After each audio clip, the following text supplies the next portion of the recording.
Good afternoon. I would like to welcome Katia Fleming, our webinar facilitator for today's event. Katia, you have the ball. Thank you, Bill. Okay, I'd like to welcome all of our participants and everyone to the National Professional Development Grant Key Considerations, the topic of our webinar today. And this webinar is hosted by the National Clearinghouse for English Language Acquisition, NCELA, located at the Graduate School of Education and Human Development at the George Washington University, and funded through a contract with the U.S. Department of Education's Office of English Language Acquisition. Our mission here at NCELA is to provide technical assistance information to state and local educational agencies on issues pertaining to English language learners. My name is Katia Fleming, a Senior Research Associate at NCELA and your webinar facilitator for today. Before I move on to our presenters, I just have a few reminders for our participants. First, an advanced copy of the PowerPoint presentation is available on our website on our webinar page. Second, questions may be submitted during the webinar by clicking the third tab on the top right-hand corner of the screen that says Q&A. Questions are to be submitted to the presenter in the chat box in text format. And lastly, just want to remind everyone that this webinar will be archived on the NCELA website. On to our presenters for today. We have with us today Ms. Cynthia Ryan, who works as the Discretionary Grant Division Director at the Office of English Language Acquisition, OELA. And as a grantor, she will provide us today with the process and procedures associated with the National Professional Development Grant. And along with Ms. Ryan, we have Dr. Socorro Herrera, a professor of elementary education at Kansas State University and Executive Director of the Collaborative Intercultural and Multilingual Advocacy Center, CIMA. And as a grantee with over 15 years of experience, Dr. Herrera will present a wealth of experience as a program developer and manager of numerous national professional development grants. So warm welcome to both of our presenters. And we will begin our presentation today with Cindy. Ms. Ryan?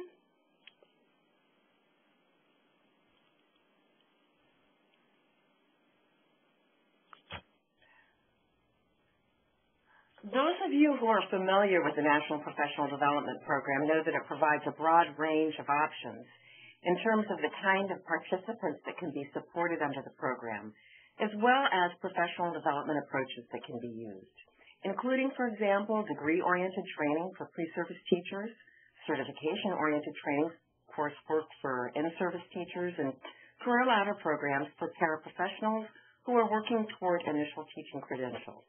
It may also include school-based professional development for teachers and administrators, and support for school psychologists and counselors who work with English language learners. The programs may also include a focus on higher education faculty. Within this broad range of options, however, the training must be designed with the ultimate goal of improving classroom instruction of English learners and improving the skills of educational personnel who serve them. In addition, they should be designed to meet the assessed professional development needs of schools and districts to be served.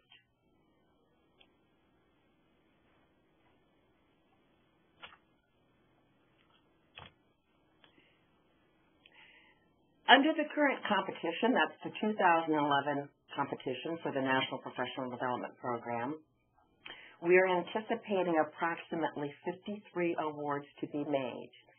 Now, just to give you an idea of what that might mean in terms of the competition, we're expecting anywhere from 400 to 500 applications. So that could be something like one in 10 applicants are selected for funding. The range of awards is $275,000 to $400,000, and that's for each year, not the cumulative year.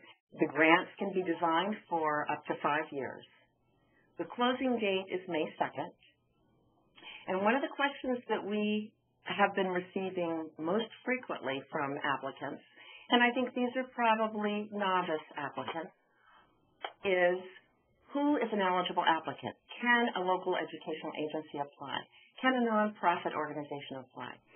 The lead applicant and the fiscal agent of any funded application will be the institution of higher education. But the IHE must apply in consortia with one or more LEAs or one or more SEAs or a combination of the both. The consortia arrangement may also include nonprofit organizations or CBOs or other organizations.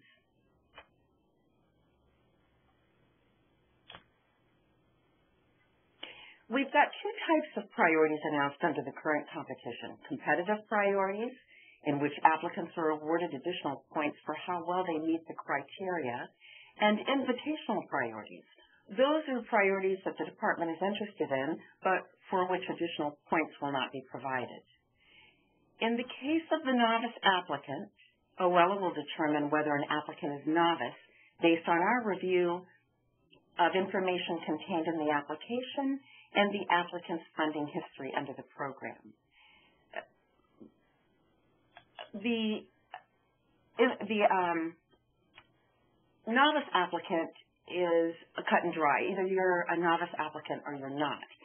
So unlike the other two competitive priorities, we will provide 5 points, not up to 5 points.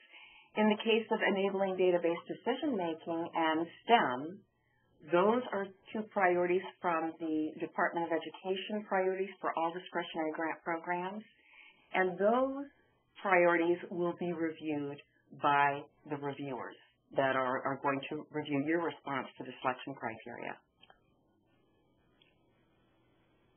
So it's important that you describe information in your narrative response to the selection criteria about any priority that you select.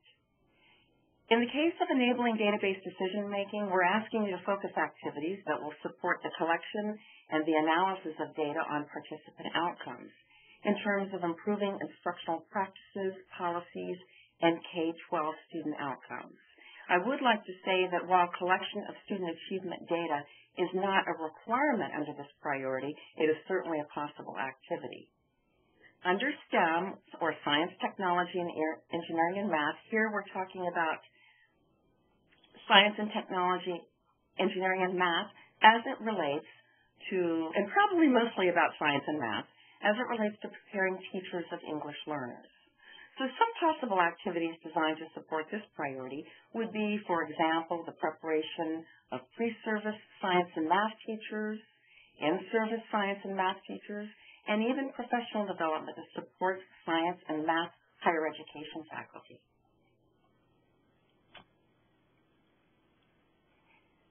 Again, on the invitational priorities, we're interested in a response from applicants, but no additional points will be awarded.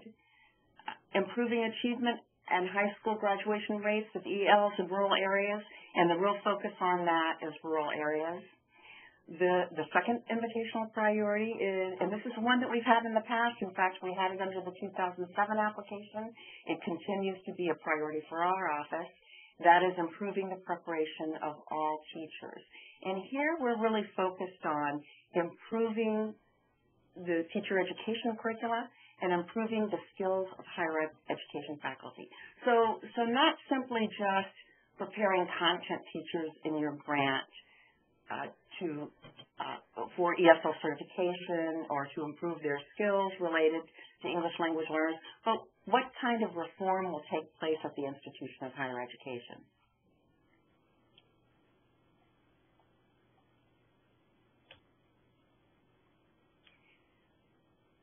Under the National Professional Development Program, we have what are called GEPRA measures. That's the Government Performance and Results Act measures. Those are measures that every federal agency must establish for its programs. Those are included in the application package. It's important for you to consider those measures in planning your evaluation because you'll be expected to report on them in complete data reports and annual performance reports and your final performance reports. What we're asking you to do, too, this time, which is different from our previous competition, is to provide annual targets for each type of applicable measure. depending upon the type of personnel you plan to support. And the types of personnel are in-service teachers, pre-service teachers, and paraprofessionals that are not pre-service teachers. So if you're planning to serve exclusively, for example, counselors or administrators or school psychologists, then you would not need to address the GEPRA measures.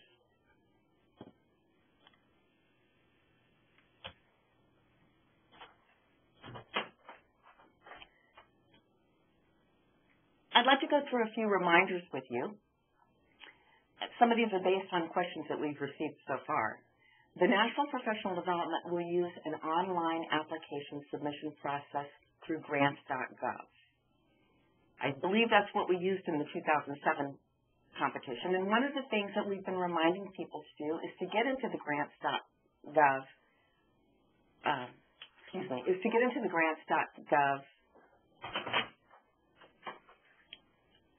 website and become familiar with it. Now, having said that, I have an important announcement to make, and it will be posted on the Installa website.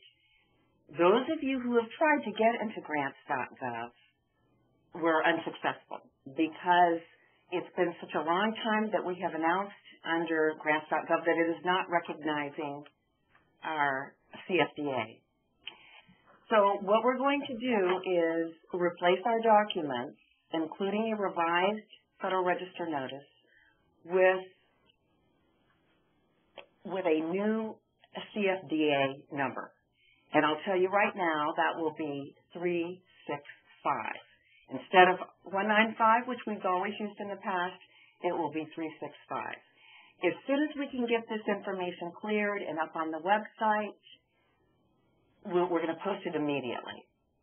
And the other thing I would like to say is there will likely be, although I can't tell you how long it will be at this point, but there will likely be an extension to the May 2nd deadline. So that's probably good news for most of you. Another reminder is that you should review the entire notice before you submit your application, before you begin writing your application, actually, and also review the entire application package. Again, I have to tell you that we've taken the application package down on the advice of our attorneys because the CFDA is not the one that we intend to use. So those of you who happen to have the application package or lucky enough to have it, it's going to be the same, except the CFDA information will change, and it's likely that the closing date notice will change as well. When you are preparing your application, be sure to use the template attachment that is in grants.gov for your project abstract. We're asking everybody to submit an abstract using that same template because it's easier for us to view the information when it's standardized. And this will give you an opportunity to demonstrate your priorities and your consortium partners and the GEPRA targets. I will just say a reminder that while on your abstract, you want to include a brief description of the priorities, and that's for our screening, that's for OLS screening. Remember that you're also going to want to address them in your response to the selection criteria because that's what the readers are going to be looking at. Remember, too, to respond to the selection criteria in the order that they appear in the notice. This is what the readers get used to reviewing, and it will be a lot easier for them.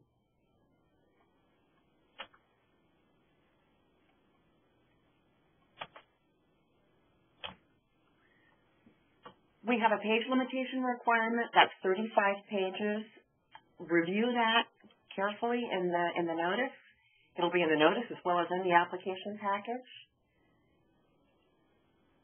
Beyond the 35 pages, there's some discussion in the page limitation requirements about font size and font type as well as margin space, so pay attention to that too. To save yourself some space, you don't have to repeat the selection sub-criteria or what we call the notes which is in the sub-criteria in the narrative, because some of it gets pretty long. What we would like you to use are the heads, like program design or evaluation or management plan, but all that language that has to do with the criteria beneath those heads you don't have to include because it simply takes up space. And the readers will have technical review forms that include that information on their technical review form. Another hint that we would say that some of our prior successful applicants have told us is that getting feedback on their plan and on a written draft from their colleagues has been really helpful. If you have colleagues that are willing and have the time, you might even want to have them score your application according to the selection criteria. Remember that project objectives should be measurable and they should focus on results and outcomes. Now, in addition to the GEPRA measures, you should have other measures that are designed to measure your project objectives. And remember, too, that project objectives are different than discrete activities. So you may have 3 to 5 major objectives that you're expecting to accomplish with this project, and related to all of those are your more specific activities. Remember, too, to justify budget costs in the budget narrative.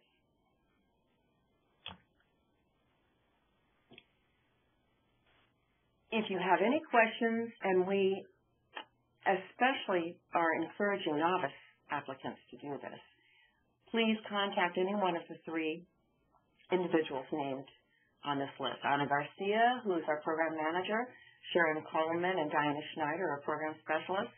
And if you are a current grantee and you work with a program specialist who's not on the list, you may contact that person as well.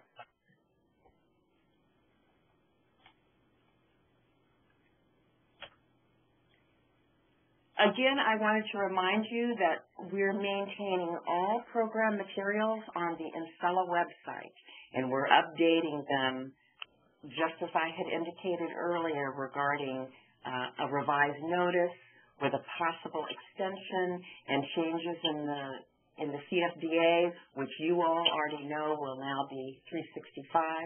But in case there are other changes, I would encourage you to check the website daily. And that site that you see, the link right there, goes directly to the National Professional Development page. Thank you.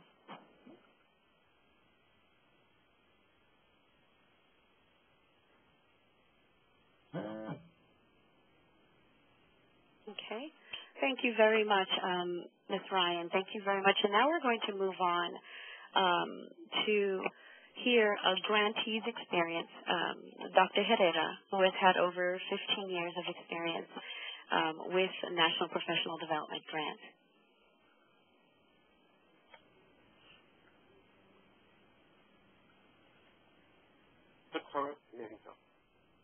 Here I go.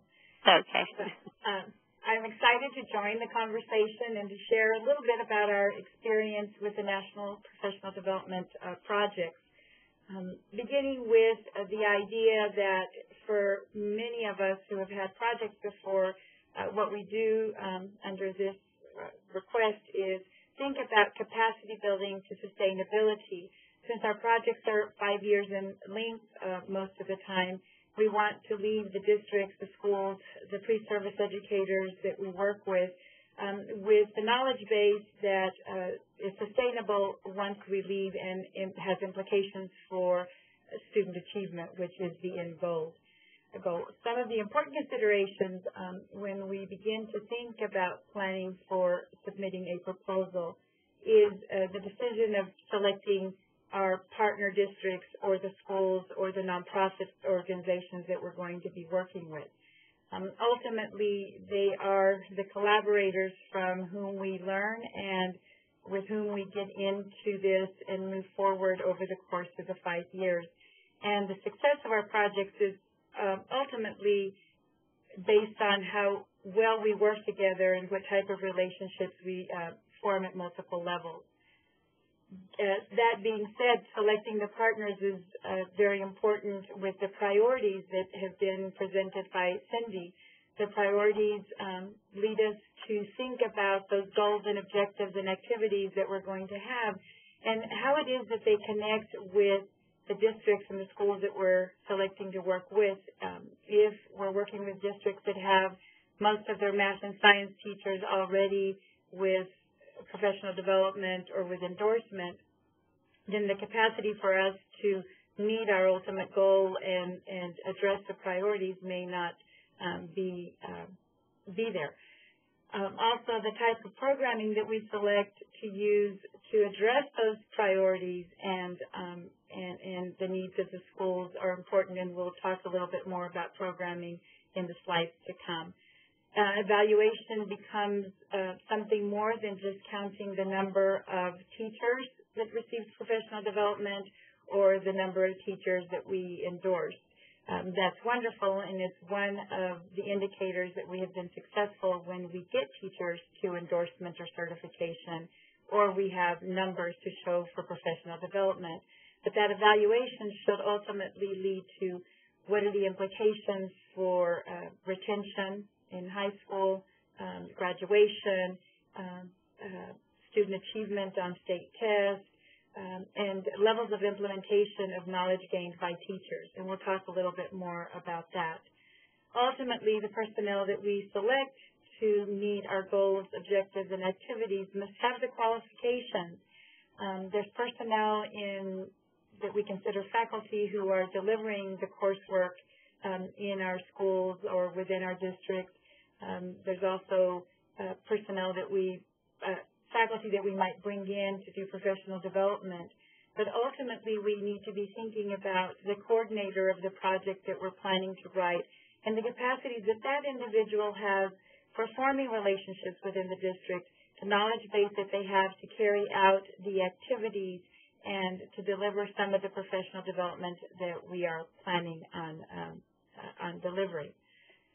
First and foremost, we've had both our successes and failures at Kansas State University in some of the work that we've done in schools, and it ultimately has come in not being explicit enough with one another, meaning the institution and the school district or the school that we're planning to partner with, about what we call biographies. And that is, who are we and who are they? What are our expectations? What are their expectations? And actually having a rich conversation, this depth about where we see this partnership going and what we expect at both sides the results to be.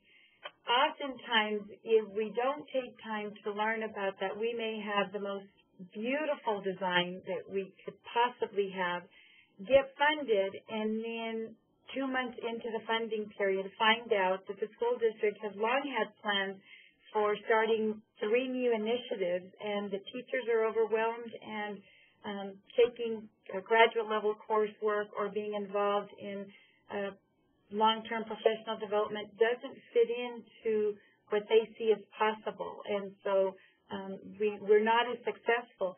So knowing before we become involved in a relationship with the school district, in a partnership with the school district, what their long-term goals are, what currently is happening in those particular districts or in those particular schools leads us far. Inviting the people who are very important to the conversation. I see that the 2 of the priorities are we hear that are math and science. So if we are partnering, we not only have to partner and get information from our assistant superintendents and principals, but also the people who are curriculum specialists in science and math who are already doing model teaching or professional development. So I can't stress enough the disclosing of what our expectations are and what the expectations of the school district and how it is that the two can meet halfway and negotiate what's going to work out for both partners. Designating one point of contact both at the institution of higher education and the school district as you move along is important. The time frame that we're given for writing these proposals looks like a whole long time, but it really is by the time you get everything in a row, a short time. So having two people involved in sharing information across the way, keeping notes, and constantly doing checkpoints about where are we with getting our needs assessment done, with deciding whether the evaluation fits what's really realistic in the scope of what it is that we plan to do. So designating one point of contact at both places has always been very beneficial and has moved us forward faster. Assessment needs, don't hesitate to work with those with the highest need. Oftentimes we do have partnerships with districts that we've had long-standing relationships that know the type of work that we do. However, within that district or within our states, we know that there are other districts who might have a higher need and may be a better fit with the priorities that have been announced. Determine the level of access to teachers during projects for mentoring and coaching. When I think of sustainability and capacity building, beyond just offering coursework or beyond just providing professional development, we've learned through the course of the 15 years that one of the number one aspects of our projects that really get us to sustainability once we leave has been the mentoring and coaching that's occurred with the participants in the schools during the whole 5 years. What's important to this is definitely that we establish a relationship that oftentimes 2.5, 3 years after many of our participants have left, we get an email with a question because they're sitting on a SIT team, making decisions about special education or about the DREAM Act, or there's a relationship that long after the project has ended, we still continue to have questions. So think about that. What level of access are you going to have at the particular sites that you're going to be working with to mentor and to coach and to have follow-up once you leave? The design is critical so that it's mutually beneficial to both the institution of higher education and to the school district. With one of the priorities or items in there being faculty development, this is a beautiful time to bring in teachers who are being prepared, who are learning about the gaps that exist in school or already know them, to share with faculty at the institution. We know that critical for institutions of higher ed is that we continually refine our programs through what it is that we hear in the voices, in the needs of the schools that we serve. It's a win-win situation for institutions of higher ed because for many of us who are faculty, who are committed to increasing the number of graduates in schools, who are committed to learning more about what happens in schools with second language learners, the opportunities for research and dissemination are incredible.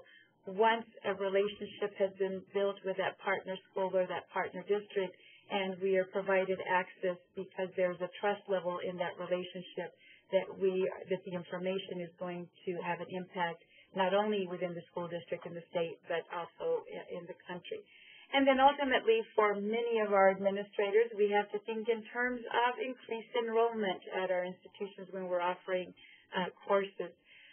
What's great is to think about talking with your administrator about what, if you're offering additional sections of courses, what this means for additional faculty. Because although your coordinator might be involved in facilitation and some level of instruction, sometimes an adjunct faculty is very beneficial, helpful to the delivery of courses. For the school district, it's a win-win situation because in most of the work that we do, 70 or 80% of the funding that we receive from these projects directly benefits the school district through proposed activities, through the coursework, through the mentoring, through the coaching. And so oftentimes when a superintendent or the board or principals ask, well, what's in it for me? Well, there's the increased knowledge base for teachers and implementation, coaching, all of those things, because the majority of the money in most of the projects should go to the activities that directly impact families, students, and teachers. Programming is very, very important. When we make decisions about a research space, what does that really mean? We want to move beyond, in the work that we've done, where we've been successful, is moving beyond just graduate level coursework, or even for our pre-service teachers, taking them beyond the scope of this. You have 15 hours of coursework. We have to move into what does that mean when you're in practice with children who have 17 languages, when you have a room full of Spanish speakers, and then the one-shot professional development sessions, bringing in someone from the outside and having 300 people be involved in that professional development, but yet how was it research-based? In what way did we frame that program on the literature that currently exists that tells us what it is the needs are in mathematics, what the needs are in science, and how do we plan our activities around that framework so that it's solid, sequential, and constructive for the end result. A sustainable plan of action, I go back to the mentoring and the coaching, because after 15 years of doing this and asking ourselves questions such as, and so they have a 15-hour endorsement, why do we see change in attitude and belief system, and at some level instruction, but not implementation that is actually having impact on the students being served on state testing. We have learned through the process that when that coordinator, when that personnel is directly involved in coaching and mentoring, posing questions that are systematic, we end up with higher levels of implementation that are then documentable for that evaluation, for dissemination. That means that we need to look for results that are measurable and evidence of effective teaching that is not practice staged or planned. What do I mean by that? Oftentimes, the results that, and we've been there, that we were including in our evaluations were superficial in nature, in that we hadn't thought depth about measuring the results beyond just, we have 30 teachers who completed, they did a survey, and yes, their attitudes changed, or we did 52 interviews, and yes, this is what, and those are all good. Those are the beginning point and great for anecdotal information. But how do we get to where it is that nationally what is quantifiable? In what ways can we find something that will help us to quantify? And that's when we move into the evaluation.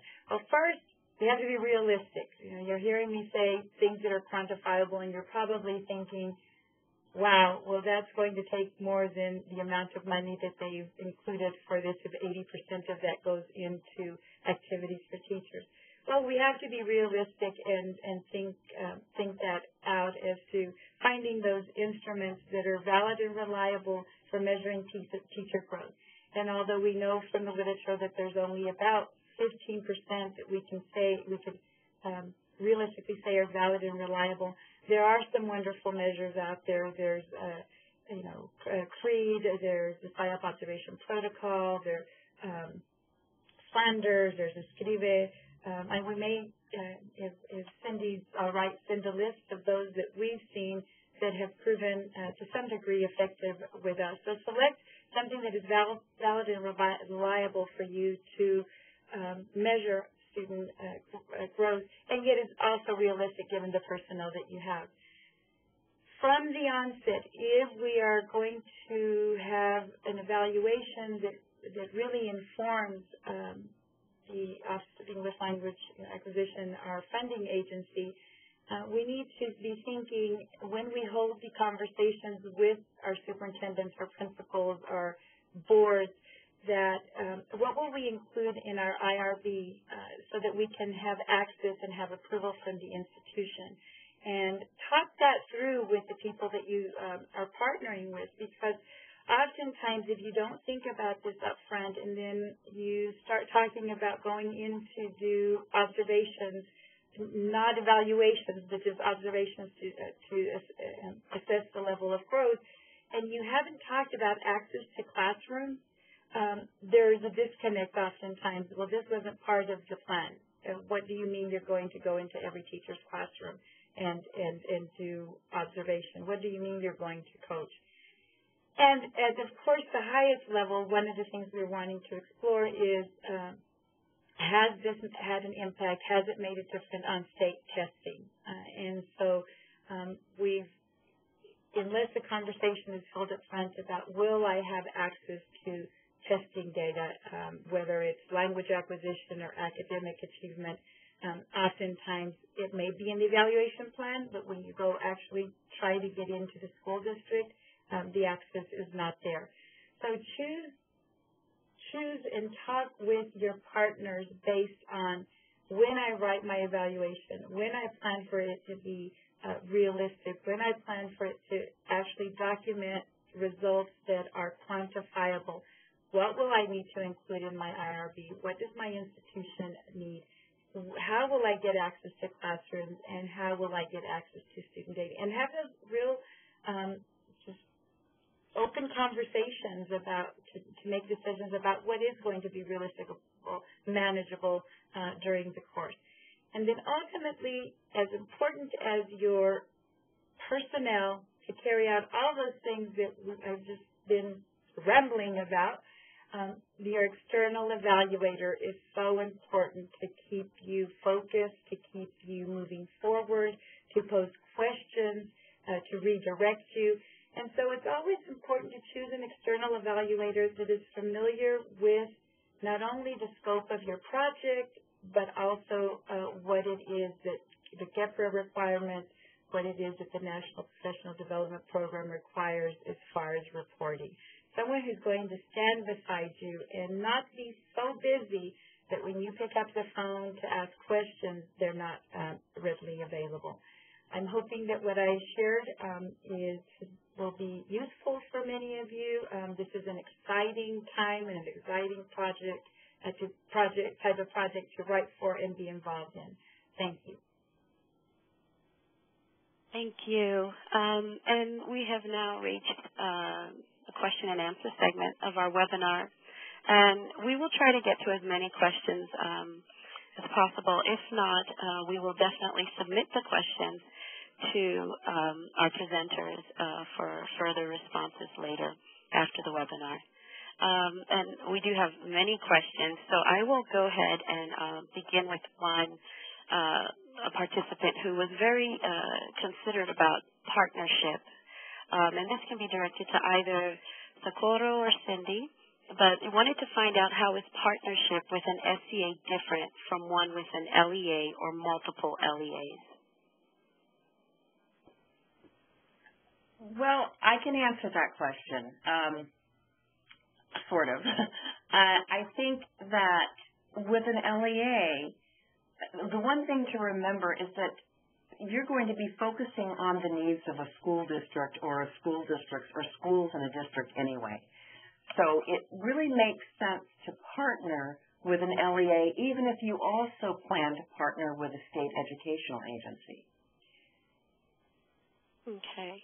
Now, if one campus of a multi-campus university has previously participated in the NPD program, can a different campus be considered a novice applicant? Well, that would depend upon whether those two campuses were considered separate legal entities based on the state and the federal laws. In most cases, my guess is if we're talking about a different campus, no. If we're talking about the University of Texas at Austin versus the University of Texas at San Antonio that has a different administrative structure with a different president and provost, then those are going to be two different institutions and, yes, in fact, would not be bound by any novice. If one of them happened to have not applied before, it wouldn't make a difference if the other one had. In the case of different campuses, my guess is that in most cases, that's going to be part of the general administrative structure and to be considered the same institution by state law. So then how will collaborations across multiple IHEs, Institute of Higher Education, be considered? Well, I think in terms of the novice, or are you just asking that question separately? This is separately, yes. Okay, I think Sakura would be a great one to respond to that. Okay. Now, if I'm understanding correctly, you're asking about partnering with multiple institutions? Mm-hmm. Yes. Re-ask the question just to make sure I understand exactly. Go ahead. Well, actually multiple institutions, but across multiple IATs. How would that be considered? How would collaborations across multiple IATs be considered? We actually partner with 4 institutions across the country and work very closely together every institution has their own project, but we try to talk with one another, particularly with the research and with the evaluation component to see if we're seeing similar results. So it is possible if you have someone in mind that you think you have complementary, right? And I'll give you an example. I am considering and talking with someone who at her institution is an expert in mathematics and ELL. And so I think that she would lend great expertise to the math and science teachers we hope to work with. She would like to have someone who has great expertise in working with ELLs at the secondary level. And so we have expertise at the center that would be a very nice match. And so that's actually one of the questions that I had for Cindy is that possible because we're in 2 different states? Yes, that is possible, and that arrangement has been proposed and funded and worked well before. I would like to add that in terms of the novice applicant, just getting back to that question, okay. in order to qualify for that, also regarding a consortia of multiple IATs, that every institution of higher ed would have to be considered a novice applicant. So if you're planning to submit under one lead agency but with multiple partners, all of those partners would need to meet the definition of novice applicant in order to get the additional 5 points for that. Now, getting back to how would it work, I think, number one, the one thing to consider would be obviously your management plan and how well you can describe the coordination across all of these entities. But I know from our perspective in the department, we wouldn't consider it a particularly negative thing and could be very positive if the coordination plan was well described. Okay. Now, can you select 2 priorities, for example, novice and STEM? Well, yes. Now, novice, if you meet the conditions for novice grantee, you're going to be novice no matter what, and you're going to get the 5 points. You could conceivably select novice if you are a novice and STEM, and the priority on enabling database decision making, which could give you up to an additional 15 points. And I would like to say something too about the enabling database decision making is that the benefit of addressing that, if you feel that you have the resources to do it, and that is a priority for your local school district and for your institution, is that I think that it can only enhance the evaluation criteria, which you're going to be responding to anyway. Okay, which leads me to my next question. What selection criteria will be used to determine whether an application is meeting the database decision making? Well, what will reviewers be looking for? Well, I can tell you that what they will receive as criteria to review is exactly what is published in the Federal Register. Okay. And so everyone should have a copy of that and be able to read it. And we won't be instructing them one way or another in terms of selecting applications or scoring applications based on the 5-point preference. So I would just encourage you to consider the ways in which you can meet the definition of the priority as it appears in the Federal Register, and to consider how well you can link that to your plan and provide a convincing argument for your capability to do that, and justify why it would be a priority for your local school districts and for your institution. Okay. And I have a couple. I'm going to see if I can get through this question. Now, this individual would like to know, in order to get competitiveness preference points as a novice applicant, does this refer to the institution, example university, or the PIs who received a previous grant? Well, that's a good question, and we've been asked this question a lot. That refers to the institution. So, theoretically, an institution of higher ed that applies that didn't have a grant, even though the PI may have worked with many grants in previous other institutions, that institution would be eligible for novice applicant status. Yeah, and on the other hand, regardless of the experience of the PI or the project director working with grants under the National Professional Development Program, an institution of higher ed eligibility would be based on the previous applicant status of that institution. Okay, because the same applicant, hopefully, applicant would like to shift to a secondary focus, but their ESL specialist is K-12 and was on the last grant and will also be on this one. So they wanted. So based on what I just said, that wouldn't make a difference in terms of their novice applicant status. Okay. And we have a question directed to Dr. Herrera. You mentioned several instruments to observe and measure teachers' growth, including CREED and SIOP. And this participant wanted to know what were the others. We've used the Escribe, which comes out of University of Kansas.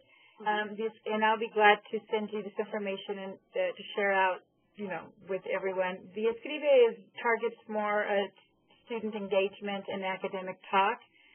Because we've used CREED extensively because most of our schools, some of our schools use SIOP, but not all of them. So CREED provides a wonderful framework for and indicators for exploring teacher implementation of knowledge. And I'd be glad to share that information with anyone who's interested. I can send it to you, Katia, and then you can disseminate it. Flanders, which isn't specifically for second language learners, but also looks at level of implementation of teacher learning. And so we've spent probably the last 6 years looking at multiple measures, and we personally have settled on the CREED observation tool by also adding some indicators that are aligned with TESOL, National Board for Professional Standards, and a few other, doing a meta-analysis of all standards for preparing teachers for diversity. And so we have some additional indicators that go along with CREED. But CREED's wonderful. And in our personal opinion and the results that we have been able to gain from it. Okay. Now, what do you suggest as a tracking mechanism to follow up teacher aide paraprofessionals once they complete their coursework and move to a 4-year university and then employment with a school district as a certified English as a second language or bilingual teacher? What we've done in the past is that we keep an ongoing conversation with the principals at the receiving schools where they end up, and do follow-up surveys with the teachers about the different dimensions and knowledge base that they gained.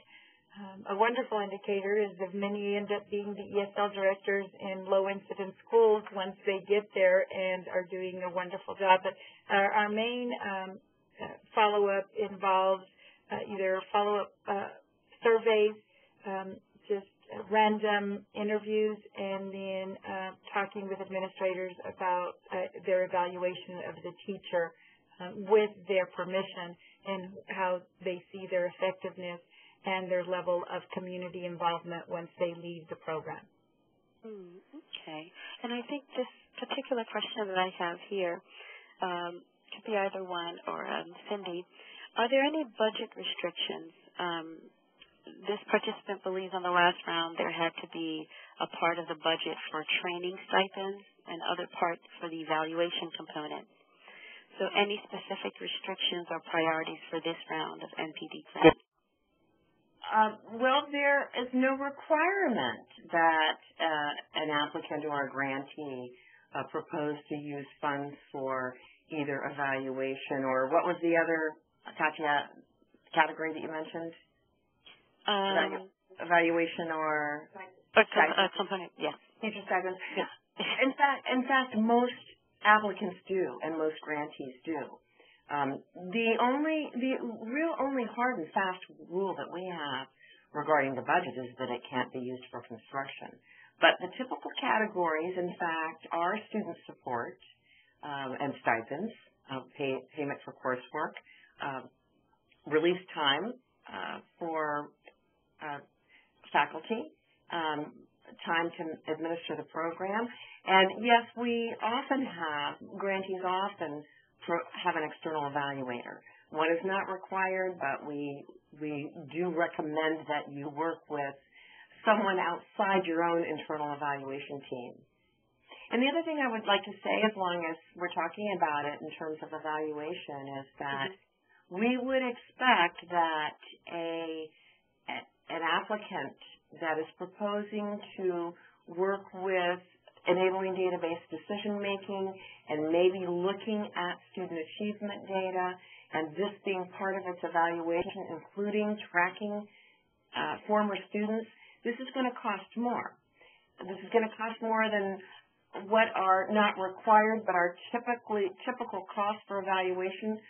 In the past have been around $5,000 to $10,000, some a few more than that. But we know that if we're going to be expecting the grantees to follow students, current participants as well as graduates, and especially to be looking at any student achievement data, then that's going to cost a larger percentage of the grant funds. Okay.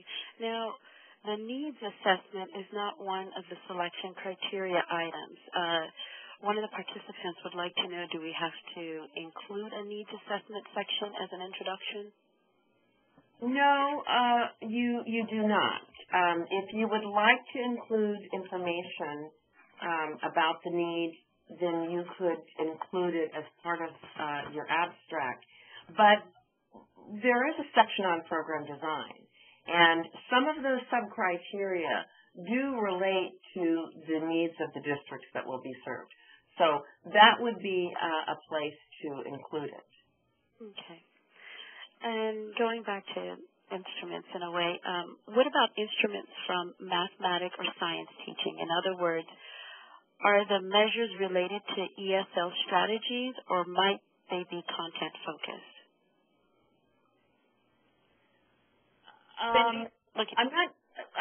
Can you repeat that, Katya? I'm not sure I understand that question. Okay, and this, I believe, is pertaining to the students, but what about instruments from mathematics or science teaching? In other words, are the measures related to ESL strategies, or might they be content focused? Well, I'm guessing, and maybe, Socorro, you can provide some insight on this, but I'm guessing that the question has to do with enabling database decision-making. Correct. Okay. It could be either. Okay. It could be content assessments as well as improving their English language proficiency.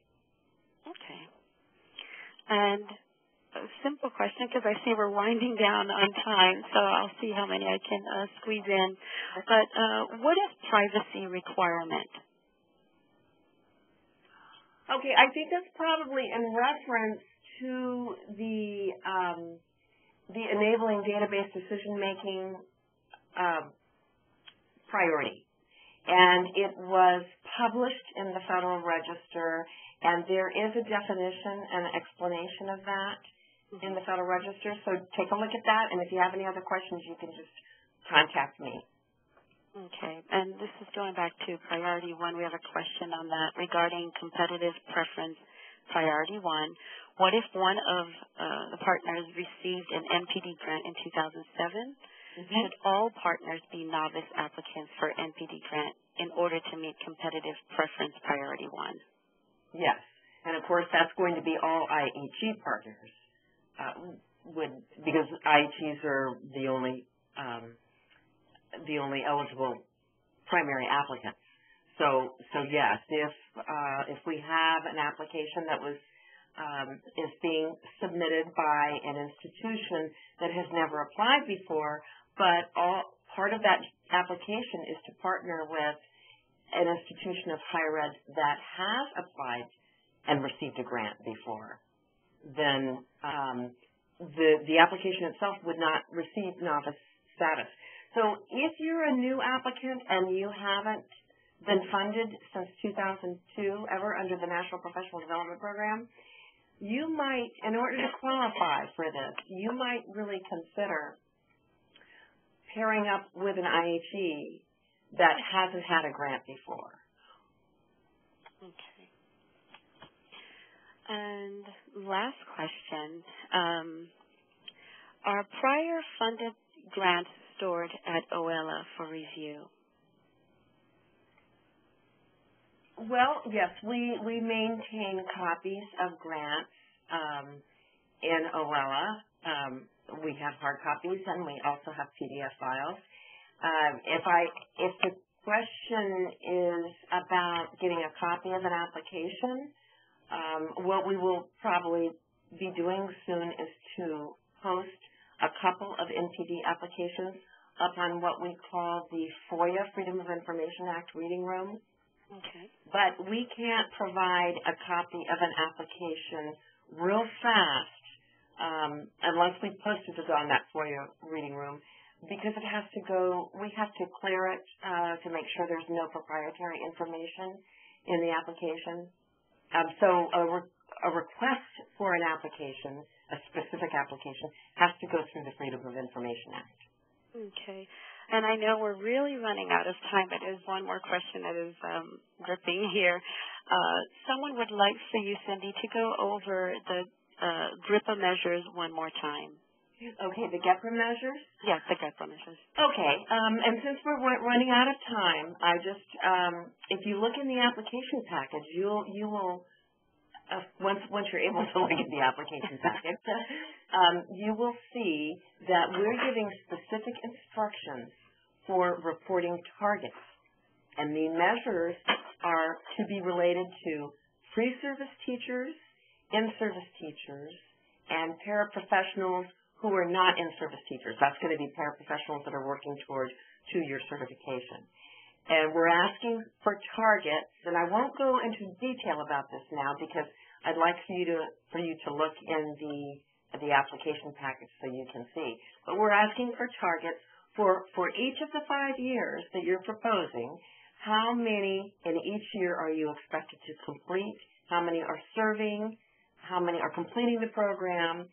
And how many are to be placed in the instructional setting?